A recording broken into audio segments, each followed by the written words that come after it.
didn't even have as many hits as your workout video. Thank you.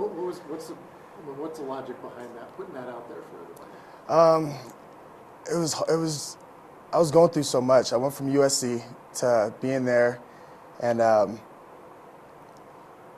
everything happened with the Pete Carroll thing, leaving, and then I go and leave SC so fast. I get to Louisville, paperwork wasn't right, and then I have to sit out a full year. So I go from winning back-to-back high school championships to not playing 4 years in a row. Yeah, I had a few games here and there. I played at USC. Yeah, I was able to get my first solo start against Washington State. Had a great first half, got hurt. And it felt like it was just I got hit back-to-back with just adversity. And then so I was sitting back home and I was done with football. I was ready to quit.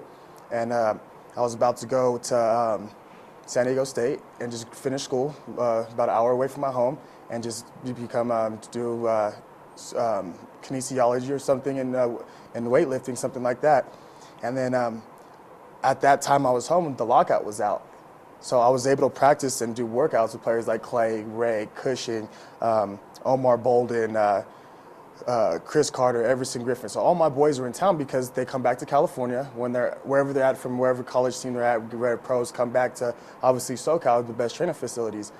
So I was able to start training with them. As I start training with them, I start getting the confidence back. I start seeing, dang, he's a rookie of the year in the NFL, and I'm benching more than him. I'm squatting more than these guys. Everything just started coming back where I got my confidence back, and it was like, and they told me, like, JC, you're tripping. Like, doesn't matter, you're a number one linebacker coming out of high school. Nothing's changed. It's just your opportunities. The opportunities at USC and Louisville weren't there for you. It might have not been the best thing for you. So as I'm doing my PR list with all these guys, they're like, you need to get this on video. You don't have enough film to say you're the best linebacker in the country still. But you have the knowledge and experience of being behind and coached up by 5, 6 NFL coaches. You have the experience of playing next to Pro Bowlers. I have film fit in the power with Cushing and Clay, Malaluga, everybody as a freshman, hitting a beautiful versus Mark Sanchez and these guys. But I never got to actually face another opponent. So all I had was, like I said, that one game film against Washington State where I played 16 reps, I had 8 tackles, 1 tackle for loss, and I broke my ankle. High ankle sprain, pretty much was out to the bowl game. So they said, you need to get these on YouTube. And our coaches in the NFL, they look at YouTube stuff all the time because there's diamonds in the rough. And with everything everyone had to say about me with my past, I wanted to put something else on film. And what you put on film is who you are. Every coach I play for says, if you put this on film that you're lazy and that you're a slacker and your takeoff plays, that's the type of person you are. You put on film that you're a hustler, you're running from sideline to sideline, you're a beast, then people are going to say you're a beast. So as I had everybody that I looked up to, played with, and my peers and my teammates and everyone, my trainers saying, you need to get back on the football field. So after my full 6 months of doing all that training and stuff, I made that film. And the purpose was the film was to send to other schools. I emailed 142 out of 142 schools in the country, Division II. I heard back from about 10 of them. The other schools wrote me back and said, oh, we can't do this, we can't do that, we can't give you a scholarship, we can't do anything. So I emailed every school in this conference. No one hit me back. Emailed every school up the West Coast, Oregon and Central Washington schools hit me back, but no one wanted to offer me a scholarship because they felt that I was a trouble kid or whatever my past. Going to school at USC, you can't imagine, 19 years old, 20 years old playing for Pete Carroll, 21 years old, you're living a life. We're hanging out with we're going to the same events as Lamar Odom from the Clippers, Blake Griffin, the Angels, the Dodgers, because we're the professional football team. So I got distracted through that whole time. And finally, when I got back home and I was around my high school coaches, my family, the people that actually cared about me, I got focused again, and I put out that video, and a bunch of schools said you could come walk on here. And I didn't have the funds to walk on. So New Mexico Highlands, they 142 at 142. I spoke to them. I seen one of my buddies committed there, who ended up not going with me, but he committed there, and they had open their walk-on tryouts. So I talked to coach and everything. I said, I don't have the money to go to these other schools who want me to walk on and try to prove myself. Is there any way we could work something out? So they paid for my tuition, and I had to pay for my housing, my food, and everything else. And so while I was back home, I was able to have a summer job, get all the money situated, and I put out the videos, put out that first workout video just to let people know that doesn't matter what your situation is. Cam Newton sat behind Tim Tebow 2 years before he got dismissed from Florida. Went to junior college and won the Heisman Trophy, first round, first pick. Trent Richardson sat behind Mark Ingram. You know what I'm saying? Clay Matthews sat behind Brian Cushing for 4 years. Didn't even start his senior year, went first round. I'm one of those players who, at a big-time program, I didn't have the chance to excel at that program yet. Even though I had the knowledge from all these coaches, my football IQ was up there with some of the best of them.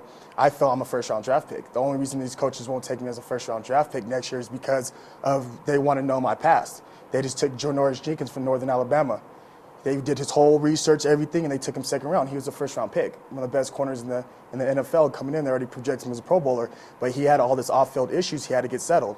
Once he got that, and once he got his mind back right, he's in the NFL second-round draft pick. And I feel that's the only reason I won't get drafted as a first round, just because my past. I sat out a year and a half of football, came on the field last year, and led the nation in tackle for losses. First time I played a full season since 2007. So I came and put that film out, and I take it so emotionally and personal that coaches wouldn't give me an opportunity. Thank God for the coaches here. Other schools gave me an opportunity, but they wanted to come prove myself, come do this, come do that, pay $25,000 for tuition, which I don't have. And so I put out that video just to say, here, I don't have game film, but I'm on Rivals.com, I'm the number 2 linebacker coming out of the country in 2007. Only player that was rated higher than me was Orlando McClain, who went top 5 to the Raiders. So here's my workout film. Know that I'm working my butt off. Every single day I wake up and I'm training in the morning. I go to sports treatment and get my body taken care of. Then I go back to my running program, and then I go home and eat, and then I go back to the high school and do their workout and train with the high school linebackers at my high school. That's my everyday grind. And so once I was able to put that video out just to show Coach Young, like, whatever you're reading online, there's so much false information in there. And so when I put out that video, Coach Young gave me the opportunity to come down. And when I left Louisville, we still had stuff we had to figure out. And when I was halfway through Louisville, waiting to play there, my grandmother got sick. So I moved back to California to take care of my grandma, we had to move her back into my house. So it was either my mom or dad had to stop working and take care of her during this time period of the day. So it was either they do that and we struggle with have more financial troubles, or I go back home, give them my D1 hopes and say, I know in my heart that I still am the best athlete in the country. That now it's just going to have to be that much harder going from a D1 to a D2. It's hard enough to go from a D1 to the NFL, D1 AA to the NFL. To go from the worst Division II school in the country to the NFL was never heard of. So I took the challenge of going to the worst Division II school in the country and to win a national championship. So when Coach Young seen my footage of me working out, and the NFL Combine just got done, so I'm finishing top 5 in every category for the NFL Combine in Indianapolis, and I was only a junior. I had 2 years left. So these numbers that Coach seen, he said, okay, we can work with this. So I had to go through NCAA wanted me to sit out another year. And then, so I had to write an appeal. I had to get all my grandma's doctor's information, hospital stuff, show that we moved her into the house, and wrote this big old thing of just my story. And NCAA said, you're granted to play. And I didn't find that out until the first week of the camp, or for last week of camp before we went out to Eastern New Mexico. Now, I'm sitting across from you here, and I don't think I'd have the gumption to make a remake of your video. Yeah, there's a few other schools that have done it, though, but... What are your thoughts on that? Do you take it in... Oh, no, I understand. I put myself out there to get made fun of. If anybody's going to go out here and wear a tube-top shirt cut off and bleached tips, I already know people are going to make fun of me. But I filmed that video with... a lot of intensity, a lot of passion, put my heart into it because that was my life. It's football, or obviously I have other options, but football is what I've been doing since I was 8 years old. I play football, and I'm a winner. And I knew that when I seen it, it was funny because they sent it to it right after the game. They sent it here, Jordan Campbell, we lost him. We're up 18-0 against them. They ended up coming up back and beating us. And I always like playing. I send stuff to other teams and stuff just to get something going in the game. We play in front of 10 people. New Mexico Highlands, we don't have that good of a fan base yet, but eventually we're going to end up filling up the stadium. But when I first got there, we're playing in front of 5, 6, 7 people. Go in front of playing from 100,000 people to that, it's hard to stay motivated and hard to keep going. So if I have personal battles on the field with their fullback or their lineman or their quarterback and their running back, at the end of the game and still even a year later, we're all Facebook friends. So they like my posts, they comment on stuff, they hit me up, now keep working, Campbell. And we kind of built like a friendship. in another sense. And so when they did that and they made that video of me, I figured what took so long? Game 7, Game 8, someone finally made a video making fun of me. I would have made fun of this kid a long time ago. Now, you know the last RMAC guy to get drafted? Denny Woodhead. Did he get drafted or he got? He was a free agent. Okay. We haven't had a guy drafted since '88. Wow. As Tony Martin, who played for the Chargers, who's a wide receiver. From what school? Went to Mesa. Mesa. He was a quarterback at Mesa. He played about 10, 12 years in the league. Played for the That's awesome. See, stuff like that just gives me so much hope. He was a third-round pick, but yeah, it's been not during your lifetime. Yeah, 1988. So the year you were born was the last time a guy got drafted. So yeah, that's quite a goal you have. Well, thank you. I appreciate it. I guess you covered quite a bit of ground there, so I think we got everything. Unless you want to add something else. Just pretty much. This is going to be a special year at New Mexico Highlands.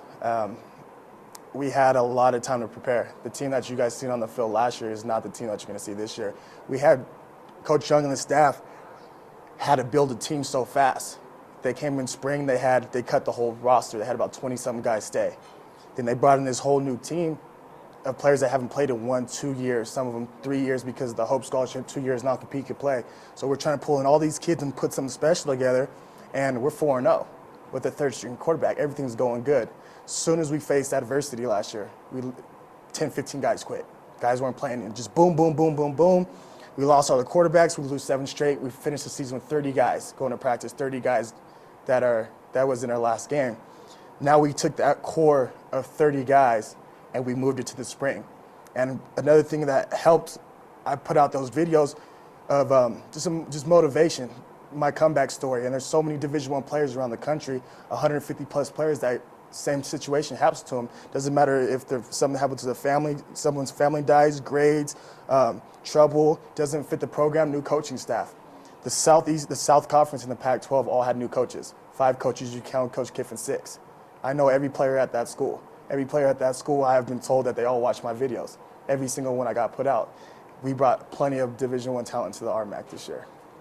I'll just leave it at that. Parade All-Americans, 5 stars, 4 stars, 3-year players at other school that just happened to transfer. I know Coach doesn't want me talking too much about it, but you're going to have several guys get drafted off our team this year.